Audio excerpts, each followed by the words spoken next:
But anyway, last week we talked about John the Baptist because we're watching The Chosen. It's season 4, and the first episode was John the Baptist, the beheading of John the Baptist. And so today was episode 2. But I want to continue from that point of view about losing our heads. Last week, John the Baptist, we said, okay, who lost their head? Well, yeah, physically it was John the Baptist, but spiritually and emotionally, it was Herodias, it was her daughter Salome, and other people lost them. Today we're going to go and look at a father. Now, this one is not one that I've preached on before. It's not one that typically we hear about or we learn about. And we're looking at Esther in the Old Testament. Let me just give you a little bit of history before we get into the study. History, the first empire was the Babylonian Empire. After that was the Persians, which is Iran. Persia has been the name that has been used for so many years. But in 1937, around there, they changed it to Iran. Okay? And then the third empire was the Greek, and of course the fourth one was the Roman Empire. And so, as we come into the story, we've talked about other fathers, Joseph, Abraham, talk about the father of the prodigal son, but now we're looking at Mordecai. And he's not a father by choice. He's not a father by choice. He is an adoptive father. Maybe single, the Bible doesn't talk about his wife, maybe, and he's the cousin of this little girl that he will adopt. Maybe very young at this time. He lived 500 years before Jesus Christ. He's a minority in an oppressed land. Many of the Jews have now returned back to Jerusalem because they have been in bondage for over 70 years of captivity in Babylonia. But that has ended. And now the Jews can go back to their land. But some decide to stay in this area of Persia. Some chose to remain. And this is where we find ourselves in the book of Esther. And interesting insight into the lifestyle of these people who stayed behind. So there's drama in this book. First of all, the father here is Mordecai, key player in the story. Doesn't tell us what he does for a living, but he makes a very important decision. He is a Jew, and he adopts his cousin because the father and mother passed away. Her name, we know her as Esther, but her real name is Hadassah, or the Persian name, which means a dazzling beauty. She is a dazzling beauty. Her Jewish name is Esther, so we'll call her Esther. She is beautiful, catches the eye of King Xerxes. He's the king over 127 provinces, stretching from India to Ethiopia. He was viewed not just as a king, but he is viewed as a god. When he spoke, it was law. Whatever he said, it was law. He couldn't even change that. His wife is Queen Vashti. She only appears in chapter 1. She's too spunky for her era. Story begins with some banquets. The king decides to display his power and his strength. He invites all the important people of the world to come to the capital city of Susa for a banquet. It is more of they're getting ready for war. And it's a strategy or strategic meeting for 6 months, but it's also a party. It's a big party for 6 months, 180 days. They're planning, yes, for war, but they're having a good time. And at the end of the 6 months, they decide to have another party, but this time a 7-day party to relax and enjoy. So it's like a party after the party. And in the middle of this 7-day party, King Xerxes decides he wants to parade his wife, Queen Vashti, so she can walk and show herself off. She wants to show his wife off. Not her brains, but her beauty, right? Nothing wrong with wanting to let everybody know. But she gets it. It's not what you want to do. For men that have been for 6 months together by themselves, and then you throw a party for 7 days, she's not going to walk in front of this man, okay? And so she said basically, no way, I'm not going to go there. Too much drinking, too much partying, 180 days plus 7 days, no thank you.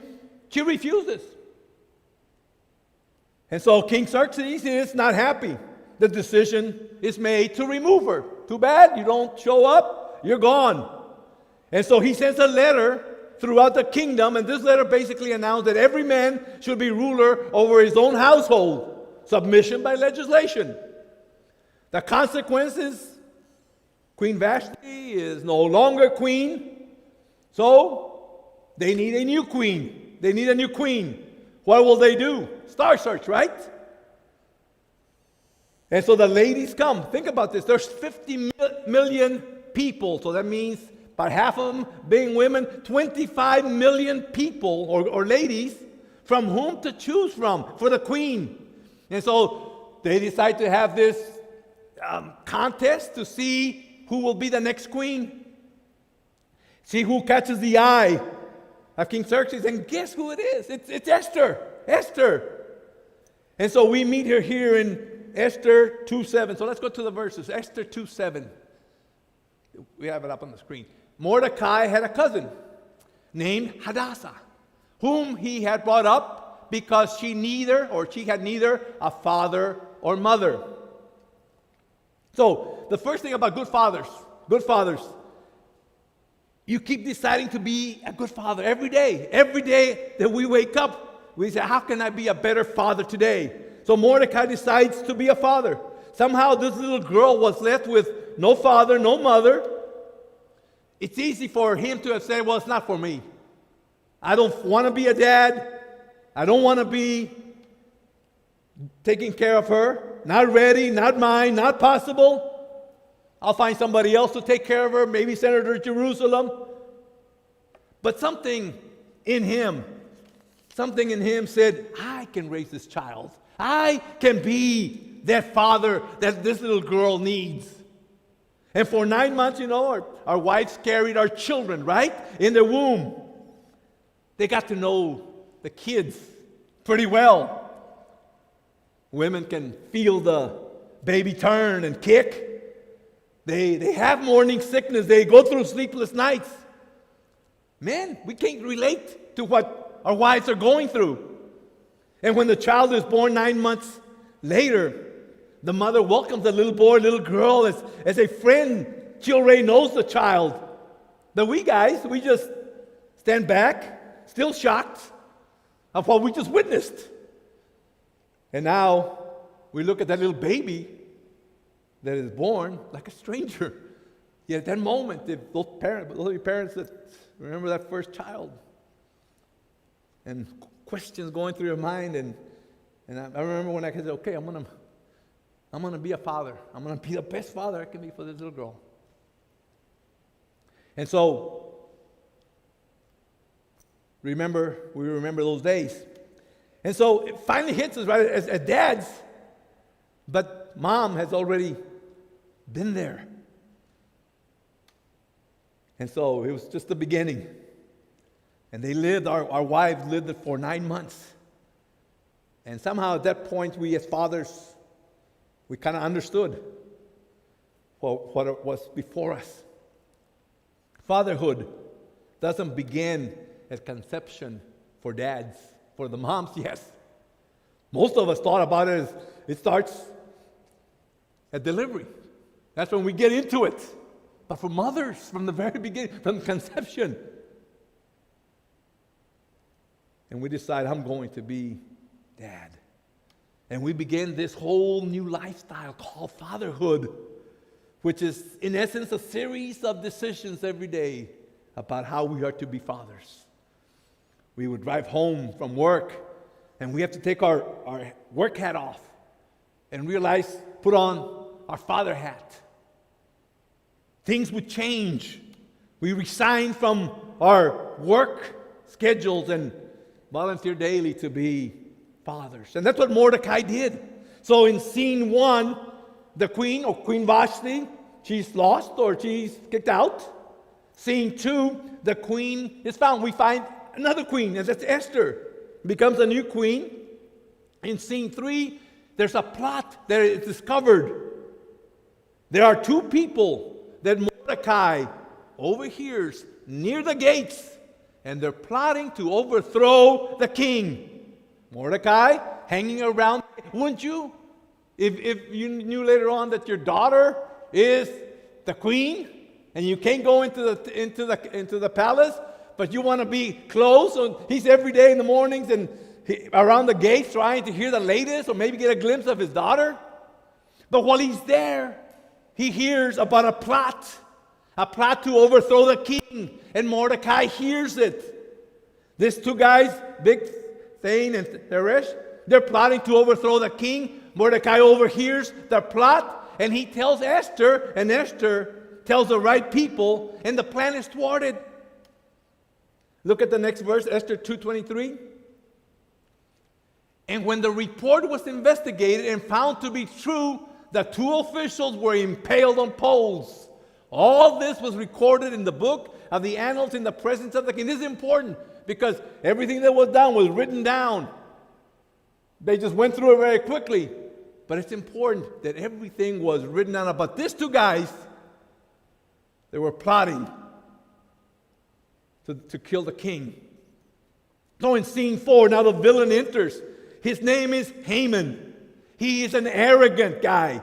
He is second in command over Persia, which again, over Iran in this time and age. We don't know how he got to that position, but once he got there, think about this. He demands that everybody who saw him would bow to him.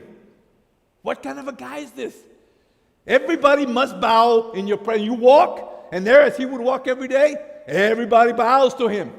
And that long line, he would look to see everybody's bowing, and there was always one guy who refused to bow.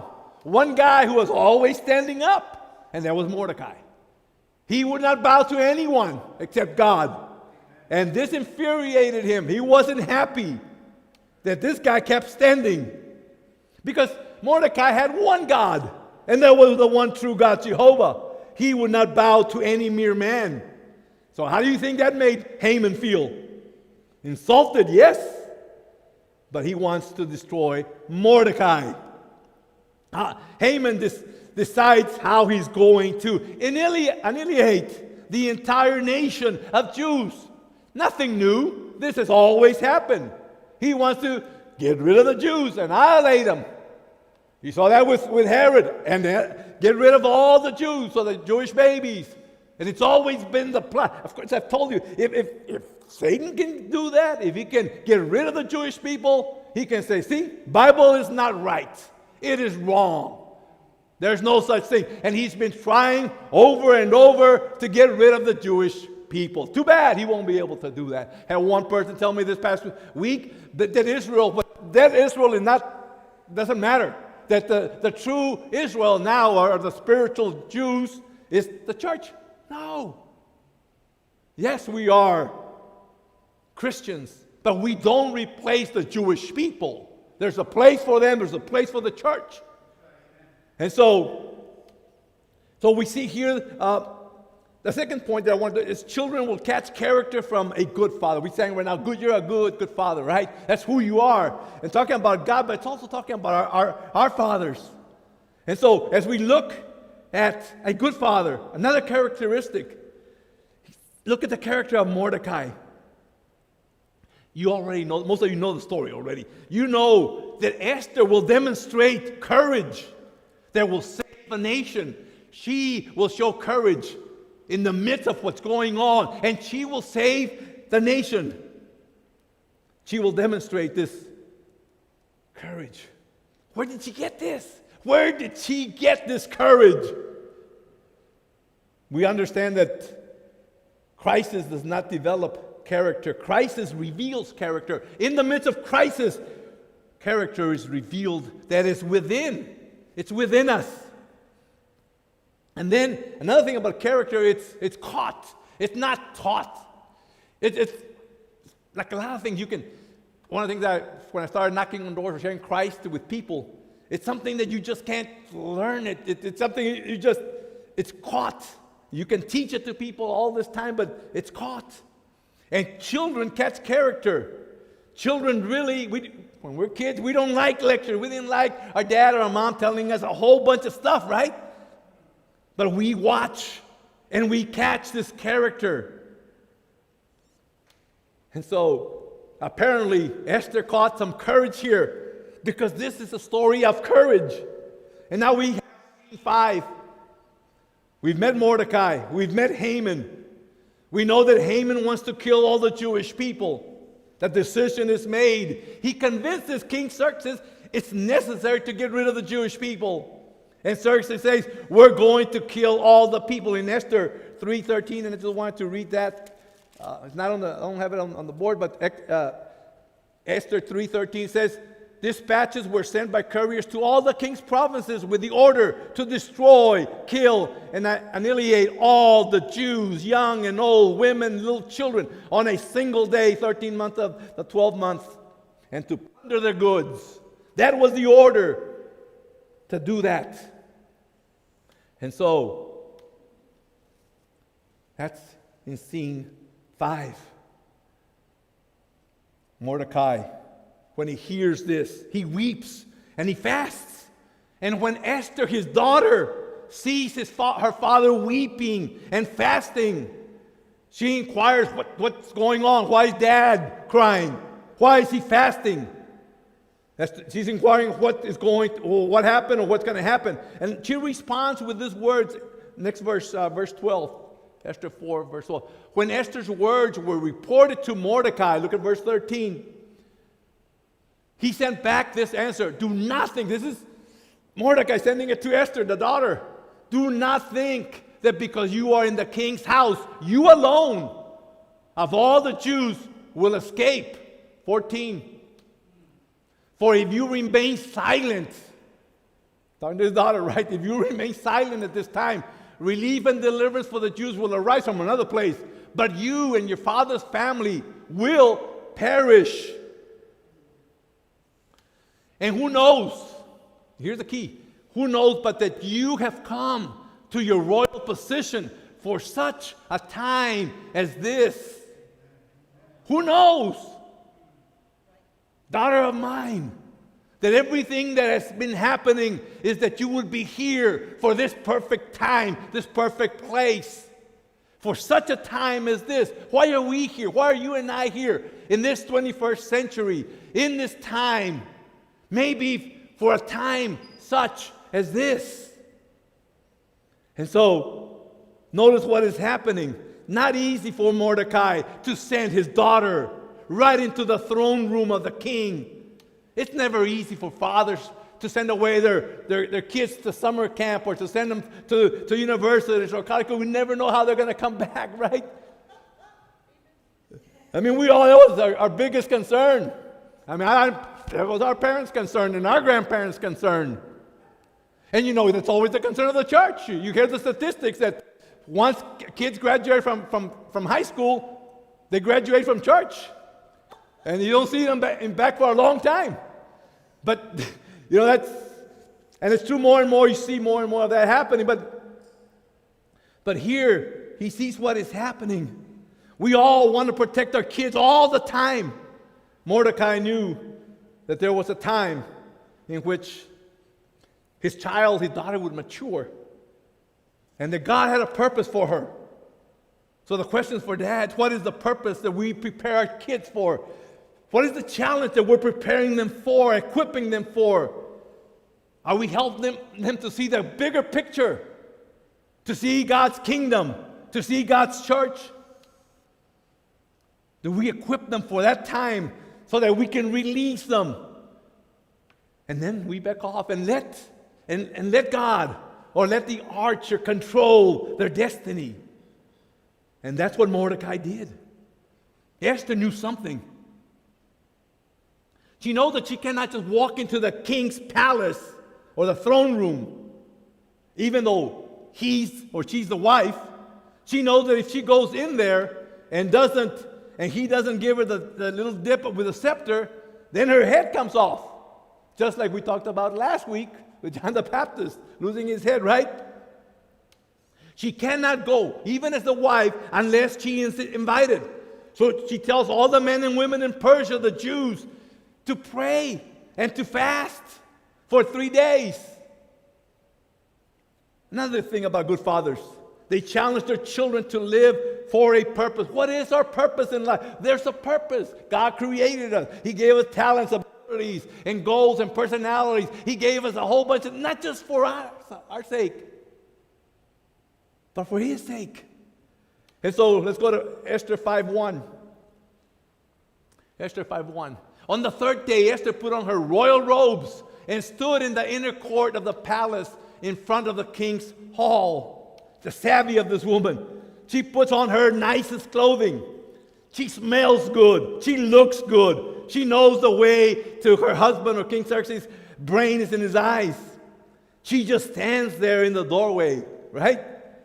She doesn't rush in, doesn't come in making demands. She stands there looking nice, and Xerxes lifts up his head and his eyes get wider. He sees his wife. King sees Queen Esther standing in the doorway. His heart starts beating. Look at verse 2.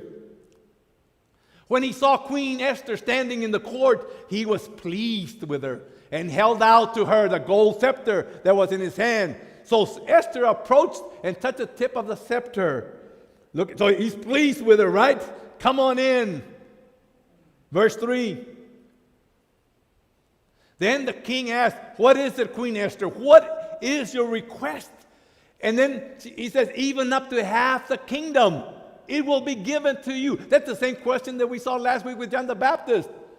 When Herodias, the mother that wanted to have John the Baptist beheaded, was asked about what she wanted, or her daughter would be asked, Salome would be asked, "What should I ask for?" And the mother said, "You ask for the head of John the Baptist." And the daughter goes beyond that and she says, "I want now the head of John the Baptist in a platter." What a difference of two young girls here. One that couldn't think for herself, and then you have a young girl of courage that is standing up. And then verse 4. "If it pleases the king," replied Esther, "let the king, together with Haman, come today to a banquet that I have prepared for him." Here's the scene again. Haman is the bad guy. Mordecai is the father. Esther is planning, right? And she basically says, "I want to have a banquet, and the only ones that I want is my dear husband, and I want Haman to come as a visitor." And of course, Haman, all he thinks is about himself, right? He's the one that wants everyone to come by and bow down and worship him. Verse 4. "If it pleases the king," replied Esther, "let the king, together with Haman, come today to a banquet that I have prepared for him." Of course, the husband's probably like, why invite Haman? Hey, you want to be with me? We can have a party together. But he says, bring Haman. So they have this party. Esther, Haman, and Xerxes. They're the only ones in this party. And so, look at verse 5. "Bring Haman at once." Bring him right away, the king said, "so that we may do what Esther asked." And then verse 6. "So the king and Haman went to the banquet that Esther had prepared." Next verse, 7. "As they were drinking wine, the king again asked Esther," okay, Esther, again, "what is your petition? It will be given to you. What is your request?" And again, "even up to half of the kingdom, it will be granted to you." And so you have Esther and Haman and Xerxes in this party, and it's over. And he says, "What do you want?" And she says, "I want another party." Incredible. She wants another party with the same two people tomorrow. They're partying people. So they set up another banquet. Look at verse 9. Look at verse 9. Haman went out that day. He's happy and in high spirits. Of course, he's been invited by the queen and the king. But of course, he's second in command. And then not only one party, but a second party. And he's thinking, wow, this is fantastic. But when he saw Mordecai at the king's gate, so as he's going home to tell his wife about how great he is, that he's been invited again, and he sees Mordecai and observes that he neither rose nor showed fear in his presence, he was filled with rage against Mordecai. He is upset. He is happy, and then goes out, and there's Mordecai. Everybody else bowing before him, except him. This gets him upset. Haman is angry about what's going on. He's saying, I just had the greatest day of my life, and it has to be spoiled by that jerk. Mordecai, right? Look at verse 10. Look at verse 10. Nevertheless, Haman restrained himself and went home, calling together his friends and Zeresh, his wife. Verse 11. Haman boasted to them about his vast wealth, his many sons, and all the ways the king had honored him, and how he had elevated him above the other nobles and officials. Verse 12. And that's not all, Haman added. I'm the only person Queen Esther invited to accompany the king to the banquet she gave. And she has invited me along with the king tomorrow too. Verse 13. But all this gives me no satisfaction as long as I see that Jew, Mordecai, sitting at the king's gate. 14. His wife Zeresh and all his friends said to him, have a pole set up, reaching to the height of the 50 cubits. In other words, to hang him, right? And ask the king in the morning to have Mordecai impaled on it. Then go with the king to the banquet and enjoy yourself. After they hung him, then you can go with the king to the banquet, enjoy yourself. And this suggestion delighted Haman, and so he had the gallows or the pole set up. Everything was set. And so this guy is in a place where all his friends are saying, if he's a pain in your neck, put a pain in his neck, right? Build the gallows. Make them tall, 75 feet. You can do it. You're the boss. Great idea. So before he goes to bed, he instructs for them to build a 75-foot tall gallows to hang him in. So he goes to bed, sleeps good, knowing he'll be taken care of in the morning, or to be taken care of Mordecai in the morning. Now, there's other verses I'm going to read that are not up there, but let me just read them. 6:1. That night, while he slept well, the king did not sleep very well. That night, the king could not sleep. So he ordered the book of the Chronicles, the record of his reign, to be brought in and to be read. So he said, okay, somebody bring me the book of the annals of what's going on. Maybe he'll put me to sleep, right? Verse 2, it was found recorded there that Mordecai had exposed Bigthana and Teresh, two of the king's officials. Those were the guys that were plotting in the very beginning. So he didn't pay much attention the first time, but this time he pays attention. These two guys were plotting to kill him. They had conspired to assassinate King Xerxes. And then he asked the question, what honor and recognition has Mordecai received for this? The king asked. Nothing has been done for him, the attendants answered.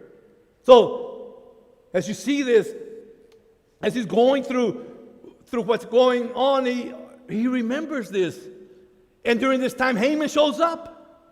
And he says, Haman, what do we give to a wonderful guy? What is it that we give to the most wonderful guy in our kingdom? And of course, Haman is thinking, he's talking about me. He's talking about me, right? What do you suggest, Haman, that we do for him? Haman, the egotist, thinks it's him and the king wants to honor him. Well, you could let him wear your robe. Well, you could let him wear your crown. You could let him ride on the back of your stallion. And so, Or you could even have everybody bow down and worship him. And Cersei says, great idea, Haman. Now go and do that for Mordecai. Haman said, ugh. He spends the morning being a chauffeur for Mordecai. He's upset that he almost forgets the banquet. He goes home, he complains. The wife says, look, just go. If you're forgetting the banquet, go to the banquet. The king and queen are already eating, and he sits down and he begins to eat. And pretty soon, the king says to the queen, now, tell me again, what is it that you really want? This is the second time. And she says, I'll tell you, there is a man that is so evil that he wants to destroy all my people, wants to destroy my Jewish people. And the king asks, who is it? And she points at Haman. And the king is angry. He stands up. And so he knows that. The king is so angry that he just walks off the banquet hall. Haman doesn't know what to do, so he falls on his knees and is begging for mercy from the queen. And then the king comes back and he sees him on his knees or begging, and he thinks he's trying to do something to the queen, right? Or coming on to the queen, and he says, that does it. And he said, I just heard that somebody just built some gallows outside. Guess what? Let's put him on those gallows. He snaps his finger. Next thing we know, Haman is hanging in his own gallows. And Mordecai has been elevated to take Haman's place. The lesson, never underestimate the providence of God. Maybe you have a Naaman in your life right now. Maybe you have a thorn on your side. Remember, the story is not over till it's over. Don't get discouraged. Don't give up. God is working things out for us. He's still working in us. Another thing, never underestimate the influence of a good father. Dads, you're sowing good seeds for your children.